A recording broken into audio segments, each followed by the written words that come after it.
Hjertelig velkommen til julekalenderen. Jeg hedder Marianne Thybo, og det her er en gave til dig og dine kære, som ønsker mere ro, nærvær og kærlighed i hverdagen, og som gerne vil undgå misforståelser og konflikter med din kære. Hver dag får du inspiration i form af, det kan være historier fra mit eget liv og de fejl, jeg har lavet. Det kan også være forslag til, hvad man kan gøre i visse situationer, og du får også refleksionsøvelser. Tag, hvad du kan bruge, og lad resten ligge. Jeg inviterer dig til at dele herunder, hvad du har fået ud af dagens video, og har du spørgsmål, er du mere end velkommen til at skrive til mig. 1. december handler om, når vores børn ikke hører efter. Mange af os forældre, vi tror, det handler om mangel på respekt, uopdragende eller hvad det nu kan være. Så jeg vil bede dig om at prøve at tænke over, hvad tænker du om dit barn, når han eller hun ikke hører efter, hvad du siger. Det, der er vigtigt at huske på, det handler om, at forbindelsen mellem jer er brudt. Der er jo selvfølgelig lige den der med, når vores børn er i gang i en super god leg, eller er fordybet i et computerspil, eller hvad det nu er, ser Disney-show, at så er de sådan fuldstændig nærværende og væk. Og der kan også være det her, hvor børn kan være impulsdrevne, altså jo mere impulsdrevne er de. Så hvis der er nogle kammerater, de ser vup, så er de lige pludselig et andet sted. Det er ikke så meget det, jeg taler om her, men mere det her med, at når vores børn ikke hører efter, så er det ikke på grund af, at de er umulige, men på grund af, at kontakten, forbindelsen mellem dig og dit barn er blevet brudt.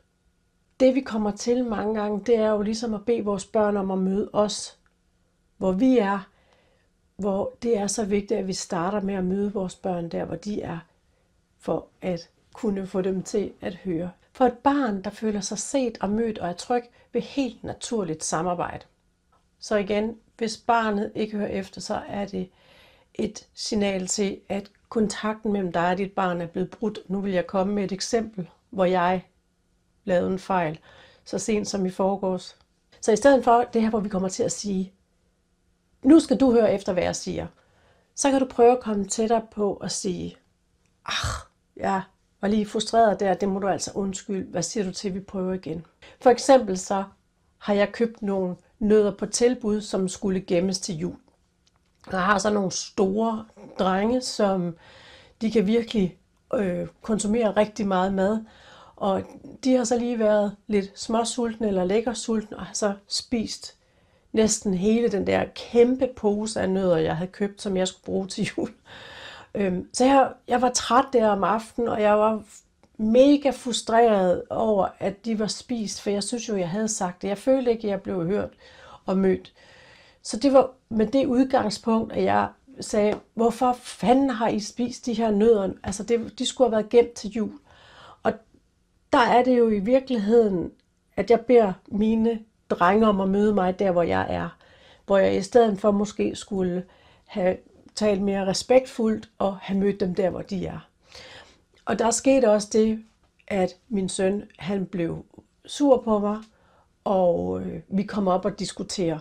Jeg stoppede den hurtigt og valgte i stedet for at lytte til, hvad han havde at sige, fordi jeg kunne godt mærke, at han var trigget, og så handler det om at give ro og lade ham få lov at tømme ud. Sådan, altså igen det her med at møde ham, hvor han er. Så jeg fik lyttet, og så sagde jeg vil godt lige dele min version af det. Og så lyttede han, fordi jeg havde sørget for at skabe den her kontakt først, og jeg havde mødt ham der, hvor han var. Jeg håber, det giver mening. Kan du genkende noget af det fra dit liv, og vækker det her noget i dig? Så må du meget gerne skrive herunder, og du er også mere end velkommen til at stille spørgsmål. Hvis du har noget, du gerne vil have, jeg tager op, så kan du nemlig sagtens nå det nu. Så tager jeg det med. Det bliver selvfølgelig anonymt, men du kan sagtens skrive til mig, så tager jeg det op. I morgen kommer det til at handle om det her med, når vi virkelig bliver trigget. Og den 3. december kommer det til at handle om spejle. Altså hvor vi spejler hinanden. kan du have en helt fantastisk 1. december. Hej.